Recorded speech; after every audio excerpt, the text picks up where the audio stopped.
Good evening.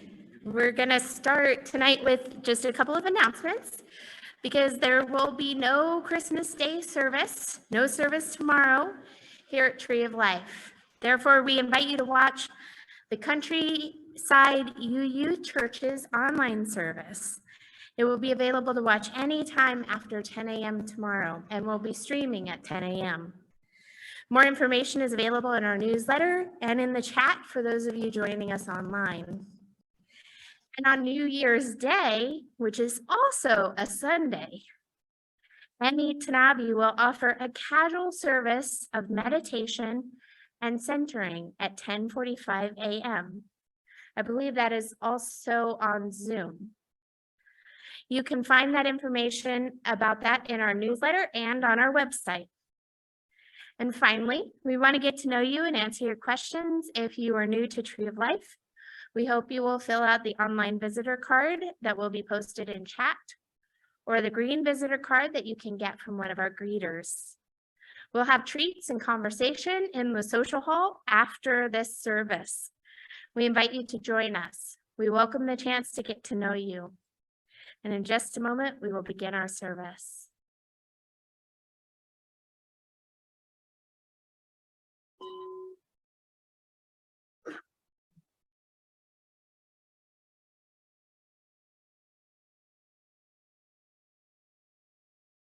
Welcome to Tree of Life Unitarian Universalist Congregation's Christmas Eve service. Our first one in the sanctuary together in years.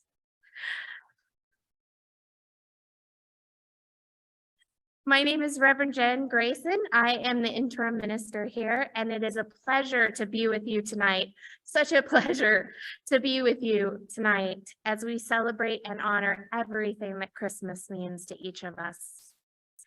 Whoever you are, whomever you love, whatever you believe, we welcome you with gladness. Truly, it is a joy to be together tonight, filling this place and our online home with warmth of holiday cheer. Whether you're with us from down the street or across the country, you are welcome. Whether you are here every Sunday, once or twice a year, or here this evening for the first time, we are so glad to have you with us this evening. The season of light comes each year with different and mutually enriching stories of hope during the longest nights. And our human experience is made richer by each of these varied traditions. Now, come, let us behold one such story, which we tell again each year. And let us hear even beyond the words, those deeper human truths of love brought down to earth, born again and again among us and through us. Welcome. Let us begin our worship together.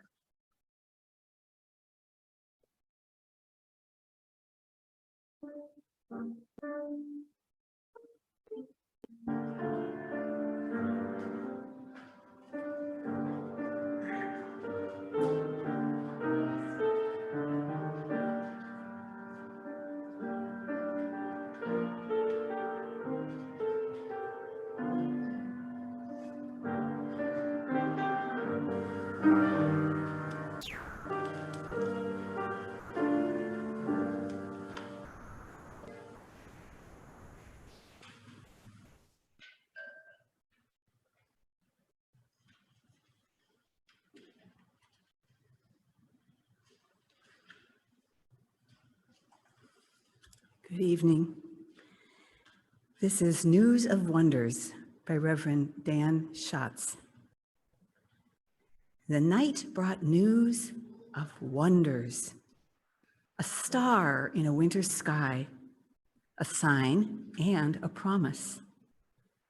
Shepherds from the hills carried tales of angels and songs of peace. Wise ones from distant lands, following heavenly omens, arrived with prophecies and gifts. And the young parents, so far from home, marveled at it all. So the stories tell, and so we sing each year. But when a child's first cry pierced the midnight air, all that mattered was love.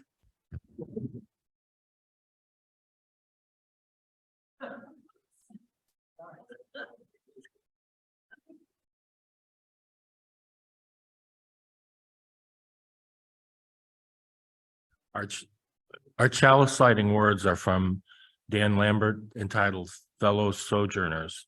We gather today on this Christmas Eve as fellow sojourners looking for light, for hope, for peace, and for love. We gather as people from many backgrounds, many faiths, many cultures, and many spiritual paths. But as we light this chalice, we gather as one body looking to the Nativity for its message to all of humanity. Its message is that there is light, there is hope, there is peace, there is love.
In those days, Caesar Augustus issued a decree that a census should be taken of the entire Roman world, and everyone went to their own town to register.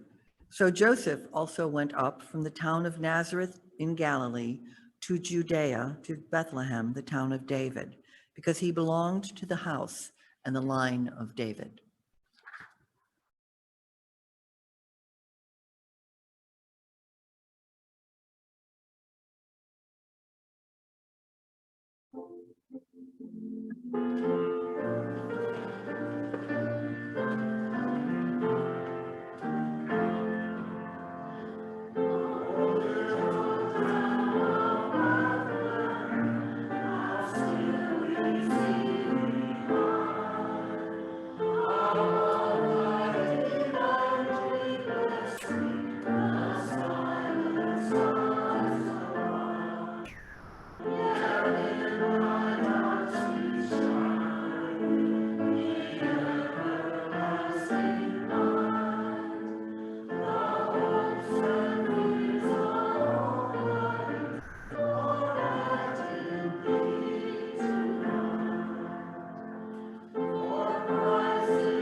He went there to register with Mary, who was pledged to be married with him, and was expecting a child.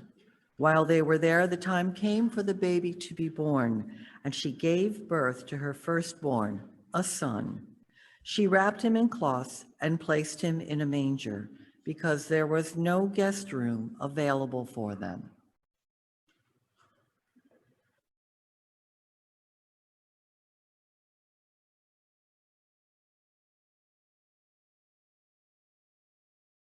The Innkeeper by Anne Dillon Schneider. The innkeeper isn't part of most nativity sets. No one sings carols about the innkeeper. There don't seem to be any paintings that include the innkeeper either. But we can imagine the scene. Bethlehem is crowded with people coming in for the census. It's late at night when the innkeeper responds to a knock on the door and finds a young couple standing there. The woman is very pregnant. She and her spouse look exhausted. They've walked 100 miles over rough, rocky terrain to get here from Nazareth. The innkeeper is confronted with a dilemma. The inn is full. There just isn't any more room. At the same time, the innkeeper knows that offering hospitality is part of being God's people, because they had been sojourners and strangers in Egypt.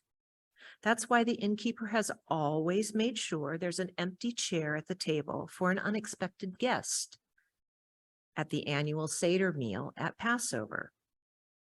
What to do? As a child, the innkeeper had learned the story of Abraham and Sarah welcoming 3 strangers into their home. After they had made the strangers a lavish feast, Abraham and Sarah discovered that their guests were messengers, angels, sent to bring great news. As laughable as it may seem, the elderly Sarah was going to have a baby. So the innkeeper knows the tradition of entertaining strangers. The innkeeper knows strangers are messengers, angels. Tonight, there is a bedraggled and weary pair of strangers on this very doorstep. What to do? The innkeeper pulls the door to a bit and hastily assesses the situation. Is there any space anywhere? The beds are all taken. There are even people sleeping on the floor. What to do? Is there any possible solution? With a burst of inspiration, the innkeeper remembers the stable out back behind the inn. It's not much, but it's some protection from the cold wind. And no matter how bitter the weather may become, the heat from the animals will help keep these guests warm. The innkeeper flings open the door and welcomes the couple with a broad smile. There's not much, but there's a possibility, a stable. Will it suffice? It does, and the innkeeper saves the day.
And there were shepherds living out in the fields nearby, keeping watch over their flocks at night.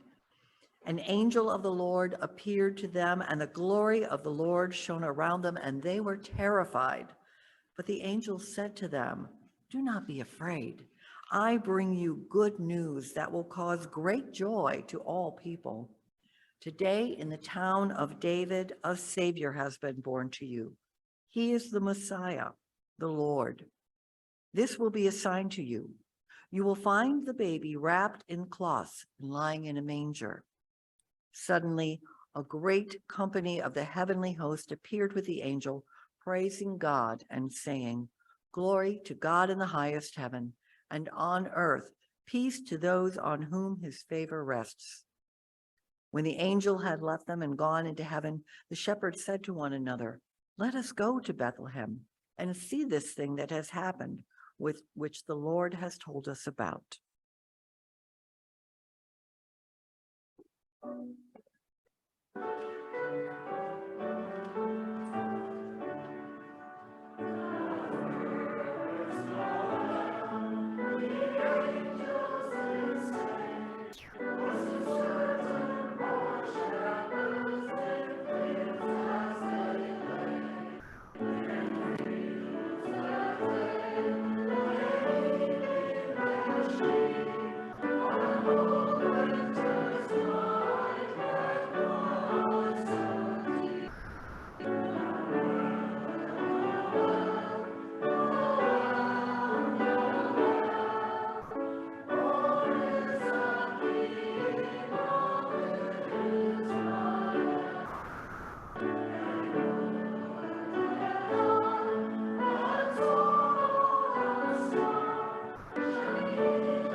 We know the story.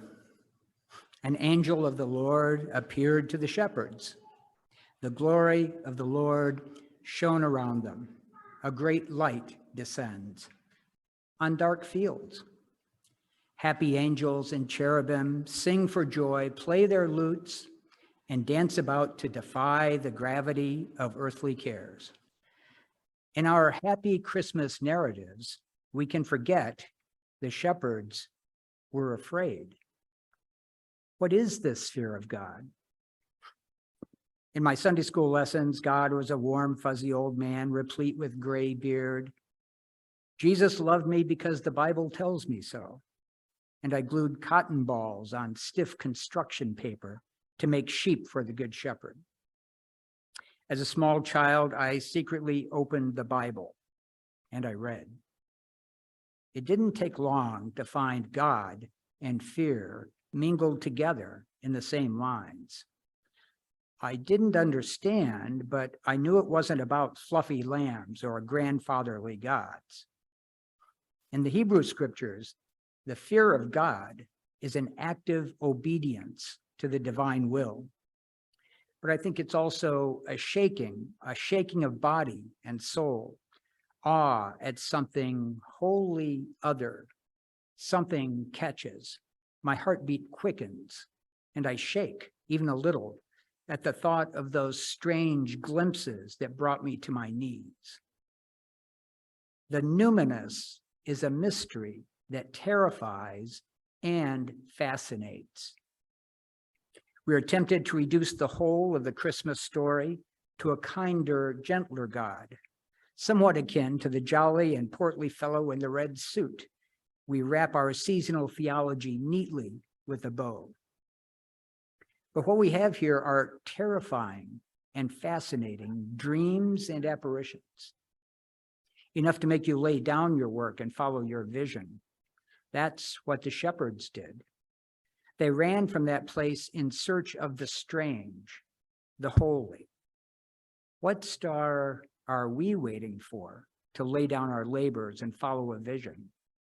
A strange vision, a frightening glory, peculiar and unfamiliar fancies that we would risk losing the labors of our day to a brilliant, crazed moment in the night. Could we hear the bizarre voices at all? Or are we too busy tending our sheep to see the hand of God in the strange turns of our lives? The shepherds ran, leaving their sheep. And the one they ran to would tell the fishermen to lay down their nets, leave their fish, run to be fishers of men and women and dreams. For a moment, follow the dream, the hope, despite your shaking. Receive the annual invitation, face the awesome vision. Lay down your labors, abandon all reason. For now, once again, God is with us. We can risk our daytime sensibilities for strange dreams and fearful fascinations. Run across the muddy, cold fields. And I forgot to say at the beginning, that was The Invitation by Teresa Schwartz.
The Riding of the Kings by Eleanor Farjeon.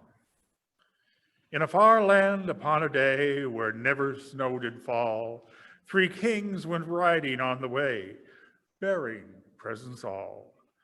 And one wore red, and one wore gold, and one was clad in green, and one was old, and one was young, and one was in between.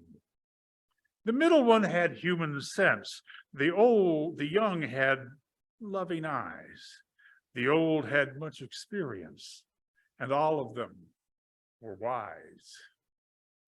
Choosing the guide by eve and morn of heaven's starry drifts, they rode to find the newly born, for whom they carried gifts. Oh, far away in time they rode upon their wanderings, and still in story goes abroad the riding of those kings. So wise that in their chosen hour, as though the world they filled, They sought not wealth or place or power, but rode to find a child.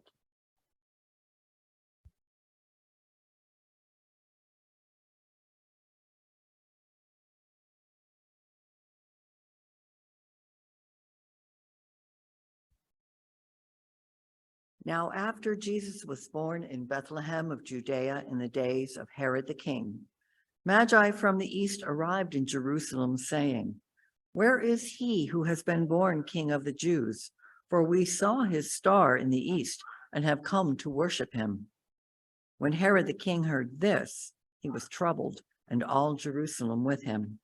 Gathering together all the chief priests and the scribes of the people, he inquired of them where the Messiah was to be born. They said to him, "In Bethlehem of Judea, for this is what has been written by the prophet.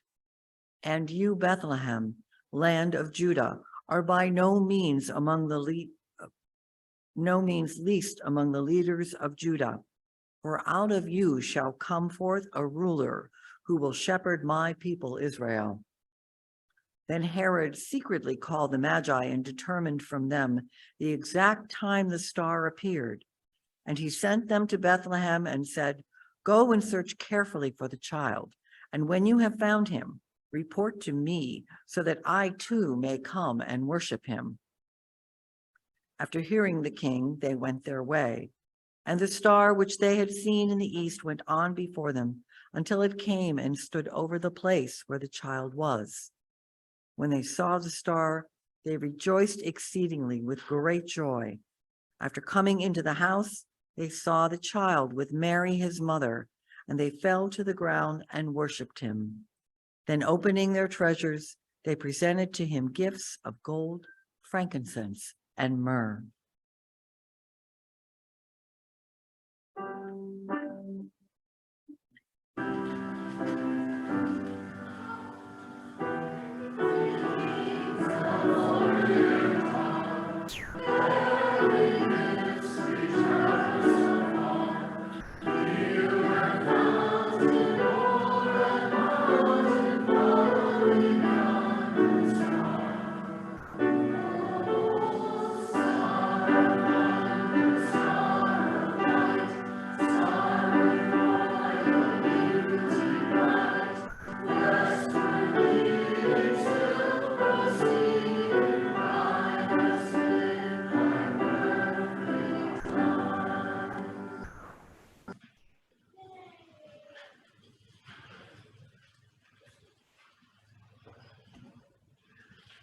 Just as the kings of old came to offer gifts to a newborn child, every Christmas Eve, we offer gifts of love and support to our community by taking a collection for the Minister's Discretionary Fund. It is from the Minister's Discretionary Fund that the community, both within and outside our walls, can access financial help and temporary support. Please reach out to Reverend Jenn if you have a need. We will now take our collection. And there are no plates. I do not have plates.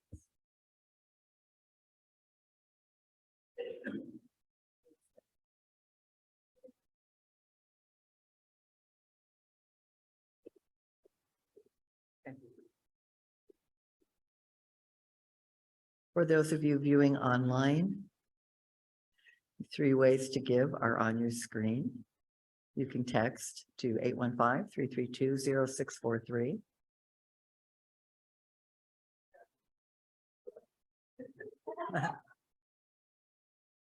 You can give to Tree of Life UU through Breeze. And you can also mail a check to the church at 5603 Bull Valley Road, McHenry.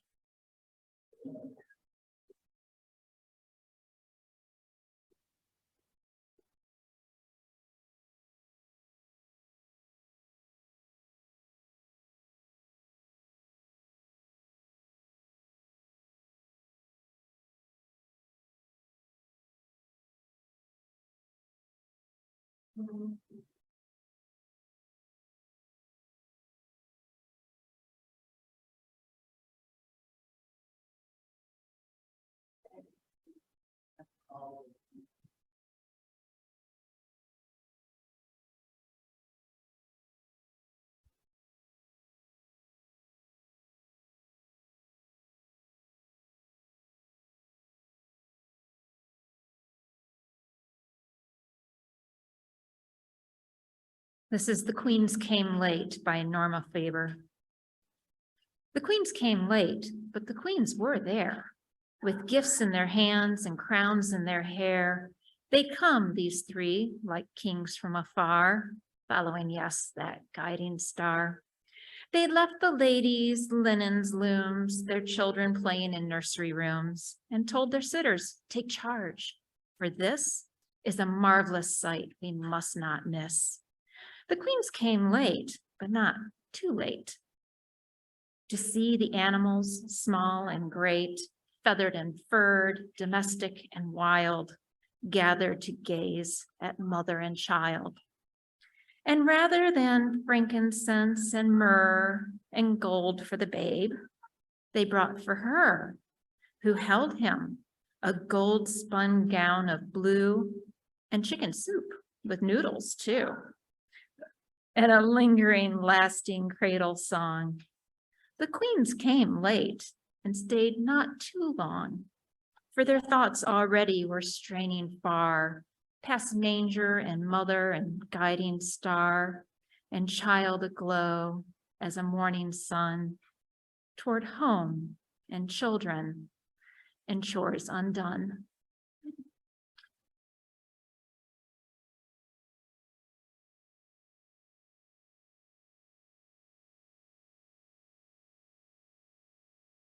So they hurried off and found Mary and Joseph and the baby, who was lying in the manger. When they had seen him, they spread the word concerning what had been told them about this child. And all who heard it were amazed at what the shepherds said to them. But Mary treasured up these things and pondered them in her heart. The shepherds returned, glorifying and praising God for all the things they had heard and seen, which were just as they had been told. On the 8th day, when it was time to circumcise the child, he was named Jesus, the name the angel had given him before he was conceived.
Christmas is Subversive by Kendall R. Gibbons.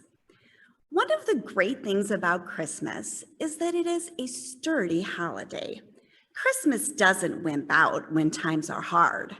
It comes anyway, even if there are hardly any presents, even when there isn't much food to make a feast with, even if you're sad, even if the world around you is at war. Even if you are living in fear and danger and oppression, Christmas still comes. And when it comes, Christmas is subversive. Christmas, with its story of an unwed mother and a doubtful father, with its legend of a helpless baby born in a stable, who was worshipped by some of the wisest, richest men in the world, with its tale of the child pursued by the deadly wrath of kings, who escaped as a refugee to a land far from home. Christmas, with its ancient enduring summons of peace on earth, goodwill to all people everywhere. You can't stop a day like that with a little hardship or greed or injustice. It will show up anyway, shining the light of a midnight star into the darkest places of our collective lives. Do not underestimate the power of the manger and the hope it holds. The Christmas songs of the angels is not as innocent as it sounds. It has turned the world upside down before now. It still can.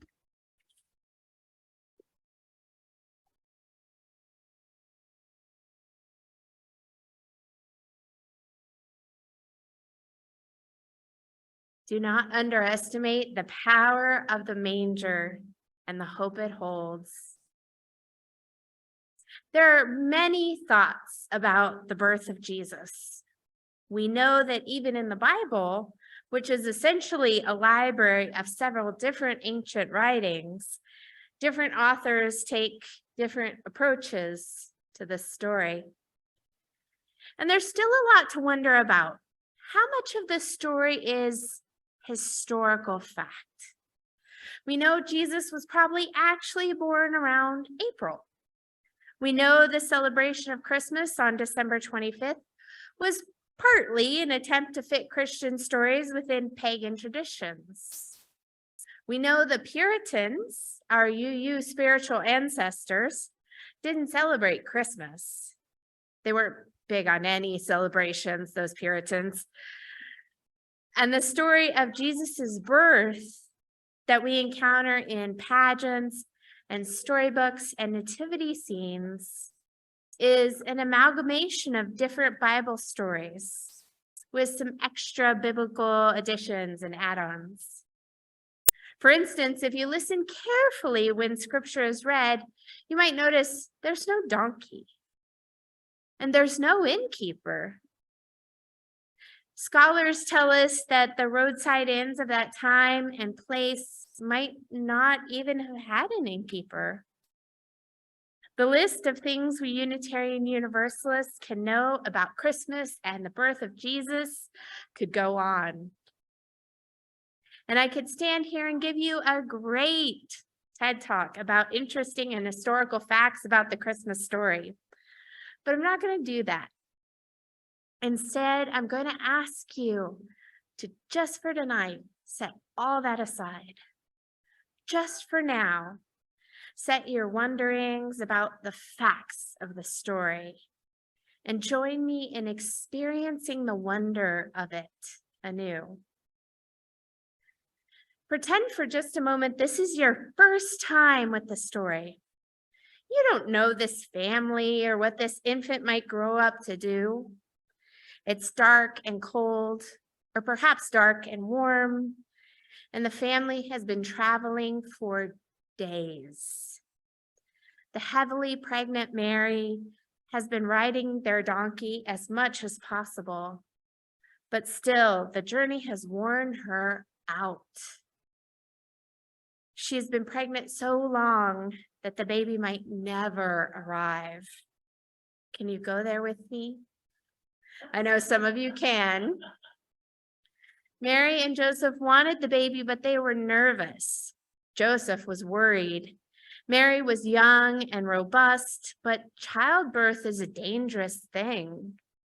So many mothers were lost to it, and this journey was so long, and Mary was so tired. Then they finally arrived in Bethlehem. It was late. He couldn't find the home of his distant cousin. Joseph had family in Bethlehem, and they had to return home to be counted in the census. So when they finally found the place, or perhaps they didn't, settling for the hospitality of strangers, they were welcomed and fed. Now the host wanted to offer his bed to the young couple, But he and his wife had already given their bed to someone else. And called by his faith, he offered the area of the house where the animals slept, because that was the only space left. And it was more comfortable for the pregnant woman there than where even his own wife had settled. And then the labor started. It took hours that felt like years to Mary and Joseph. I know some of you can go there too. The women in the house came to help. And Joseph, it is hard. And Joseph was almost beside himself with concern as Mary cried. We have sound effects. The men in the place comforted him. Brand new life was about to enter the world. Who could be asleep in the face of such wonder? And when the little boy was finally born, Mary was exhausted as she held her son. Joseph tried not to let her see him cry with his relief. And of course, everyone in the house flocked to the couple, stepping carefully around the animals. They tried to resist, but they just couldn't. These strangers, or perhaps family members, reached out to see this little life and offer their wise advice to the parents. Another couple, their child, a few years older, brought the new parents something to eat from their own meager supplies. And everyone in that house, or perhaps it was an inn or a rest stop, had been traveling for some time. They were all exhausted. They all needed sleep. And they were all running a bit low on supplies. But that cry in the night, that baby and mother who made it through the birth healthy, that was cause for rejoicing. And I'd like to think that after a little while, lost in the wonder of the birth, everyone stepped outside to talk, retelling stories of their children or their hoped-for children or children they loved, so that the new parents and infant could sleep. And because joy changes how we see everything around us, perhaps one of them pointed out how bright the stars were shining over Bethlehem that wondrous night. Blessed be.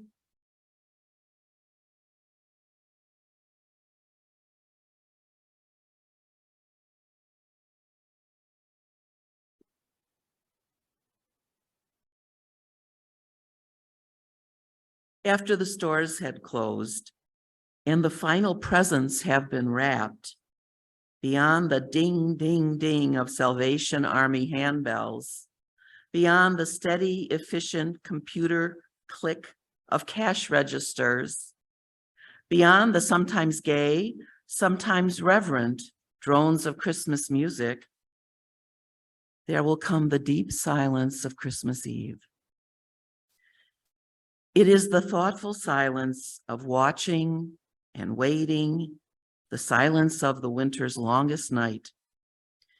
You will look into the star-pocked dome of infinity and shiver compulsively. Yet your heartbeat will give such wonderful comfort that a feeling of utter holiness becomes an unuttered prayer. At that moment, you will know why the shepherds who kept watch through the night heard the hosannas of the heavenly host.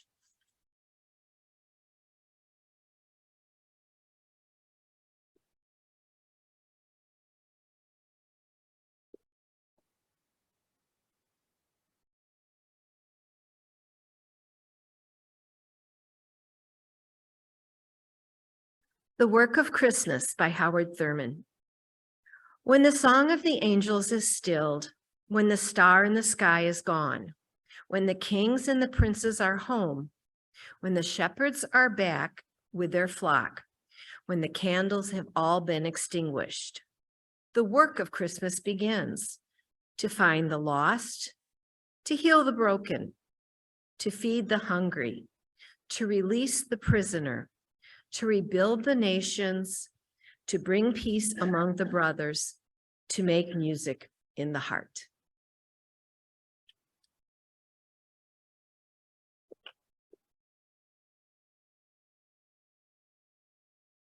We are going to close our service today with Silent Night. So if you do not have a candle and want one, now is your time to raise your hand so the ushers can bring you a candle. And if you'd rather have an electric